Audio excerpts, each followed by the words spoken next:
Hello everyone, this is Pikachu OTC from Simple Trade, and in this video I'll be reviewing the company FCGD, and I will explain the custodian progress from May 25th all the way up for today, and I'll talk about what's coming very soon. So on May 25th, Alpha Bridge Capital filed an application for appointment of custodianship. Few days later, they filed another application to shorten the time of the hearing, and they were granted. On June 3rd, Alpha Bridge Capital tweeted that they were granted this morning and that they will reinstate with the Nevada SOS, settle the transfer agent, start process to bring it pin current, and find a merger candidate for FCGD. About 2 weeks later, they filed a certificate of revival to make the Nevada SOS status active back again. And on June 28th, Alpha Bridge tweeted that FCGD has been reinstated, the transfer agent has been settled, the OTCIQ application has been submitted, and the financial statement preparation for filings started.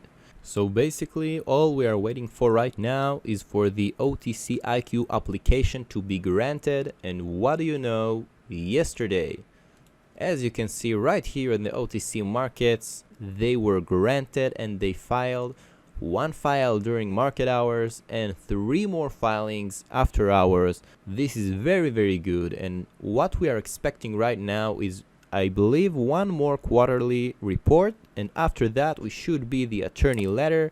We should also be seeing a verified profile right here, and then the tire should change to limited information, after that pin current, and right after that we should wait for the merger candidate announcement.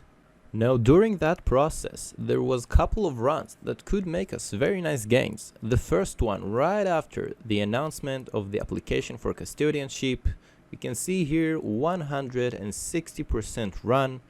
After that there was quite accumulation around 1 month, 1 month and a half, and for the past week we can see another run of about 80%, which is very nice. And it will be very interesting to see how the stock will open today, as the filings were filed after hours.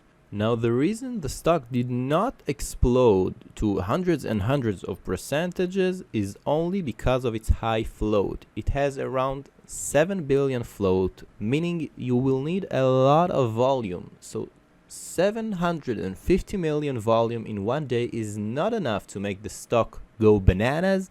You will need way more volume. It might happen today, I'm not sure, we'll need to wait and see, but it will be very interesting to see if the stock can give us new highs today and what's coming in the next few weeks. I hope you guys enjoyed this video. If you did, make sure to drop a like, subscribe to the channel, comment down below, and don't forget to join our Discord community.